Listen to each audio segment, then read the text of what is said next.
Fala galera, beleza? Eu sou o professor Araújo, esse é o Física Faz Sentido e nesse vídeo eu vou falar para vocês sobre uma parte muito importante da física que cai muito nos vestibulares, se bobear cai mais do que o meu time para a Série B e olha que isso é difícil, hein? Eu tô falando das leis de Ohm, as leis de Ohm da eletrodinâmica que vão falar sobre as relações entre a resistência elétrica, a DDP aplicada a um condutor e a corrente que passa por ele. E também sobre como que a gente determina a resistência elétrica de um condutor. E aí, estão prontos? Mas lembra, antes da gente começar, já deixa o seu joinha aqui no vídeo, curte ele, se inscreve no canal para ficar sempre por dentro de tudo que eu posto de legal por aqui. E para você sempre ver cada vez mais vídeos e ter certeza absoluta que a física faz sentido, né? Mas vamos lá, deixa de enrolação, vamos começar falando da resistência elétrica. O que é resistência elétrica? A resistência ela é uma propriedade dos corpos condutores que mede a dificuldade que esses caras impõem à passagem de corrente, ao fluxo de portadores de carga, geralmente elétrons. Então, toda vez que um condutor impõe uma certa resistência, uma certa dificuldade à passagem de corrente, nós dizemos que ele tem uma resistência elétrica. A unidade de medida da resistência é o Ohm. O símbolo do Ohm é a letra grega ômega maiúsculo e o símbolo da resistência num circuito é o zigue-zague que você está vendo aqui do lado. Ó. Toda vez que você quiser representar que num certo ponto do circuito existe uma resistência à passagem de corrente, você vai usar esse símbolo. Legal? O nome Ohm foi dado em homenagem ao alemão Georg Simon Ohm. Eu acho que é assim que fala o nome dele, esse bonitão que está aqui do lado. Ó. Não eu, ele. Agora sim, pronto. Galera, o Ohm ele estabeleceu duas leis que são importantíssimas que a gente usa muito na física. A primeira diz respeito à relação entre corrente DDP e resistência. Segundo ele, quando você tem um condutor de resistência constante, chamado condutor ôhmico, quanto maior for a DDP aplicada sobre esse condutor, maior é a corrente que passa por ele. Ou seja, DDP e corrente são grandezas diretamente proporcionais, enquanto a resistência e a corrente são inversamente proporcionais. O que, como toda física, faz sentido, é ou não é? Quanto maior for a resistência do condutor, a dificuldade à passagem de corrente, menor é a corrente que passa por ele para uma determinada DDP. Vamos pensar num exemplo aqui. Imaginem um circuitinho mais simples possível, que é composto por uma pilha e uma lâmpada. E aí a gente tem a corrente que passa do polo positivo para o polo negativo da nossa pilha, do nosso gerador. Lembrando que esse é o sentido convencional da corrente. Os elétrons mesmo estão fazendo o caminho contrário, saem do polo negativo e vão para o polo positivo, mas nós convencionamos que a corrente é sempre do polo mais positivo para o menos negativo. A representação desse circuito, representação esquemática, seria algo assim, ó. Você tem ali na parte de baixo aquelas duas barrinhas representando o gerador que fornece uma DDP-U. Por falar nisso, eu vou colocar aqui em cima o card sobre o que é a DDP. Super bacana esse vídeo, não perde, assiste ele. Então temos o símbolo do gerador, que fornece uma DDP-U, e temos o símbolo da resistência no lugar da lâmpada, porque o que a lâmpada faz é oferecer uma resistência à passagem de corrente. E a corrente passando da barrinha maior, polo positivo, para a barrinha menor, que é o polo negativo. Tá, e aí o que acontece aqui? Em primeiro lugar, segundo a lei de Ohm, quanto maior for a DDP, maior é a corrente que passa pelo circuito. E quanto maior for a resistência, menor é a corrente. Então a corrente é diretamente proporcional à DDP e inversamente proporcional à resistência. Legal? Matematicamente, a gente pode expressar isso dessa forma. Ó. A corrente é igual a DDP dividida pela resistência. mas geralmente nós escrevemos de uma forma diferente para ficar mais bonitinho. Escrevemos o famoso URI. U é igual a R vezes I. A DDP aplicada ao condutor é igual à resistência dele multiplicado pela corrente que passa por esse condutor. Essa aqui provavelmente você já viu. Se não viu, anota aí, porque essa é fundamental. Não dá para você ir para o vestibular sem saber essa equação, hein? Lembra dela, não esquece. Vamos para o seguinte. Gráfico. Temos aqui um gráfico da primeira lei de Ohm, que é o gráfico entre a DDP e a corrente. Se você tiver um condutor ôhmico, aquele de resistência constante, como que seria esse gráfico? Ele deve ser uma reta que parte da origem.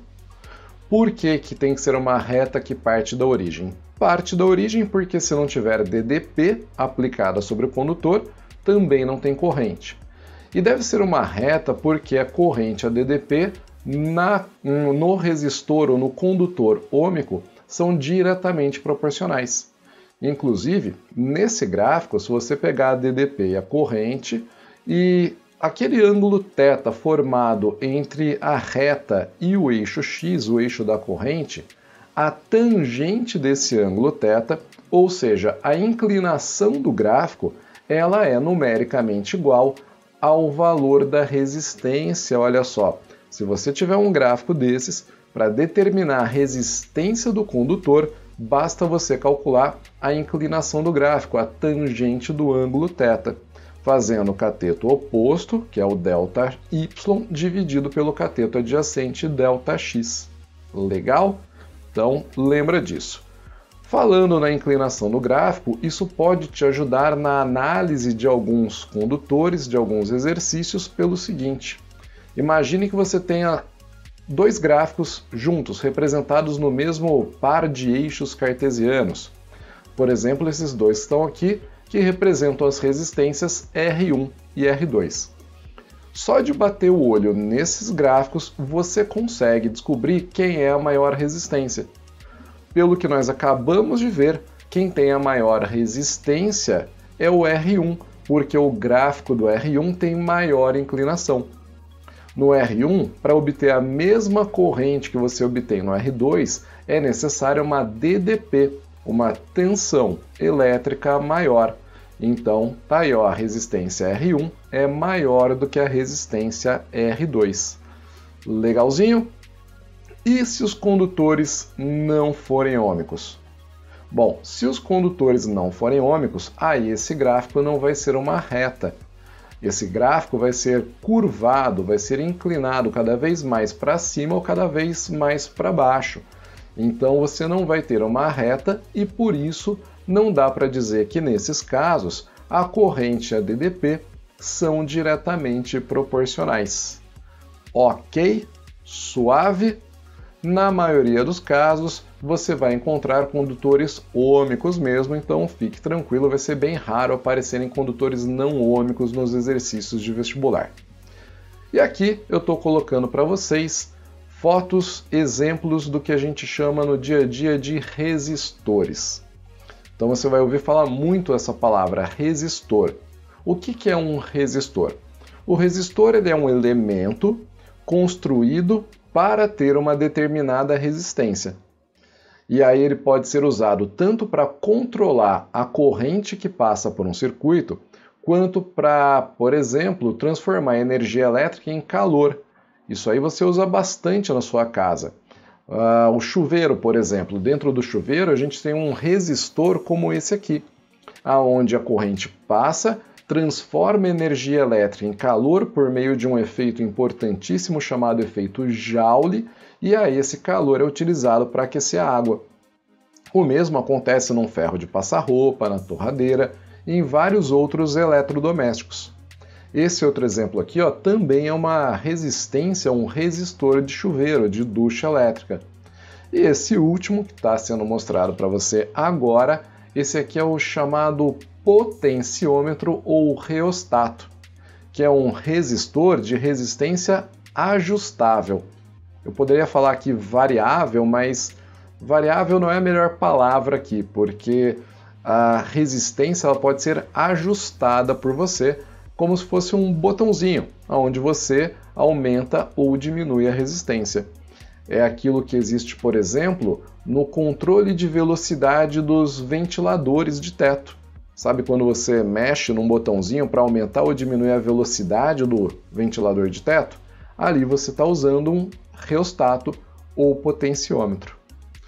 Como que é o símbolo desses caras? Bom, para começar, os resistores são representados ou pelo mesmo símbolo da resistência elétrica, o zigue-zague, ou pode ser também um retângulo.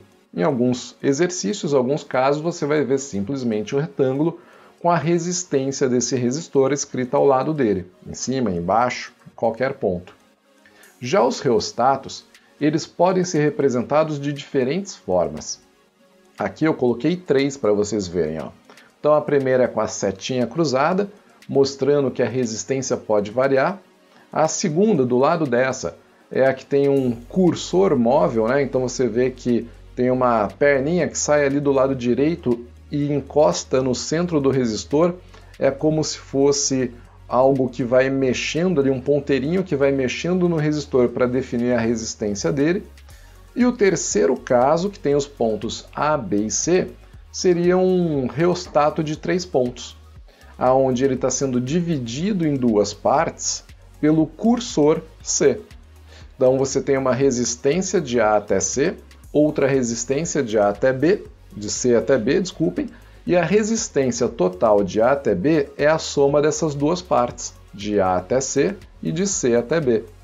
Movendo o cursor para um lado ou para o outro, você muda essa divisão, como que a resistência está sendo dividida.